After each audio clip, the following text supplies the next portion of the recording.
안녕하세요. 2월 27일 금요일 헌츠빌 굿뉴스 황현수 목사입니다. 오늘도 참 좋은 날, 기쁨이 충만한 날 되기를 주님의 이름으로 축복합니다.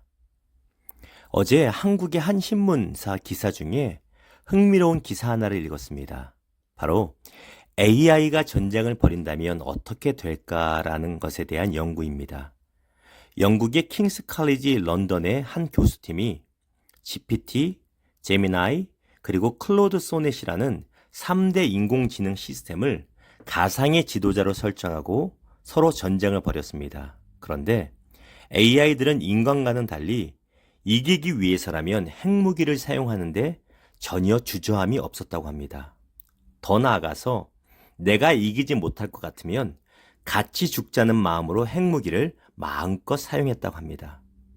이 기사를 읽으면서 사람이 아닌 어떤 목적이나 어떤 일이 중심이 될 때 얼마나 불행한 결과가 나오는가를 생각해 보게 되었습니다. 그런데 우리의 신앙생활이나 특별히 교회 생활도 마찬가지일 것 같습니다.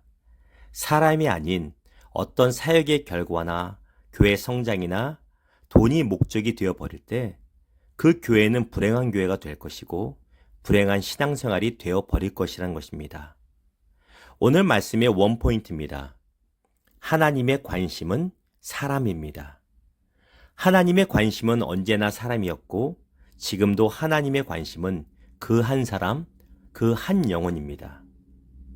오늘 본문 말씀인 마태복음 18장 10절에서 20절을 통해서 예수님은 하나님 아버지의 관심이 바로 사람이라고 말씀하십니다. 10절에 보니 이렇게 말합니다. 삼가 이 작은 자 중에 하나도 업심여기지 말라. 너희에게 말하노니 그들의 천사들이 하늘에서 하늘에 계신 내 아버지의 얼굴을 항상 배옵느니라. 여기서 말하는 작은 자라는 의미는 어린아이들을 의미하는 것은 아닙니다. 믿음이 연약한 사람, 죄 가운데 방황하는 사람, 사회적인 약자, 또한 어쩌면 교회에서 자꾸 문제를 일으키는 사람을 의미하기도 합니다. 세상적인 기준으로 보면 이런 작은 자들을 무시하기 쉽습니다. 그런데 예수님은 그들을 업신여기지 말라고 하십니다. 여기서 업신여기다라고 하는 헬러 단어인 카타프로네오는 감정적인 무시가 아니라 그 사람의 존재 자체를 무시하는 것을 의미합니다.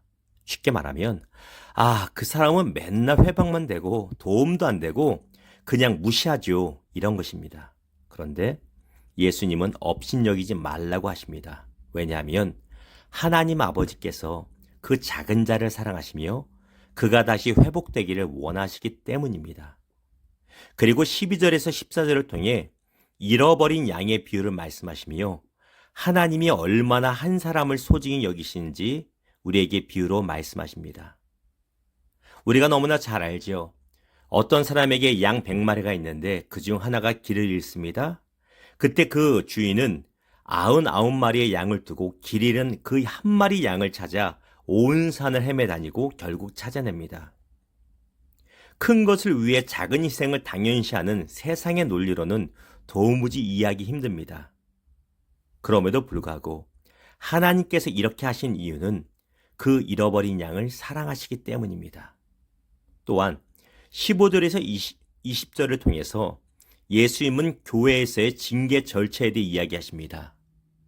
만일 어떤 사람이 죄를 범하면 개인적으로 이야기하고 그 다음에 2-3명이 함께 가서 이야기하고 그래도 안 되면 교회 전체를 통해서 권면하라고 하시죠.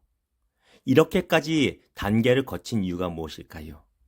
하나님은 그 사람이 회복되기를 간절히 소망하시기 때문입니다. 세상은 걸림돌이 되는 사람은 빨리 제거해야 그래야 일이 순조롭게 된다고 말합니다. 왜냐하면 세상의 관심은 사람이 아니기 때문이죠. 하지만 하나님의 관심은 사람이기에 그를 포기하지 않으시는 것입니다. 다시 말씀드립니다. 하나님의 관심은 사람입니다. 때로는 하나님께서 왜 저런 작은 사람에게까지 그렇게 참으시는지 싶을 때가 있습니다. 그런데 돌아보세요. 나도 그 작은 사람이었습니다. 불순종하고 방황하고 다른 이들과 다투던 자였습니다. 그럼에도 하나님께서 포기하지 않으셨기에 지금 은혜 가운데 있는 것이죠. 하나님의 관심이 사람이라면 하나님의 사랑을 받은 우리의 관심도 마땅히 사람이어야 합니다. 사랑하는 여러분, 오늘 하루 여러분의 삶의 자리에서 그 어떤 것이 아니라 그 작은 사람이 여러분의 관심이 되기 바라고 사람을 살려내는 복된 인생 되기를 축원합니다. 기도할까요? 주님 감사합니다.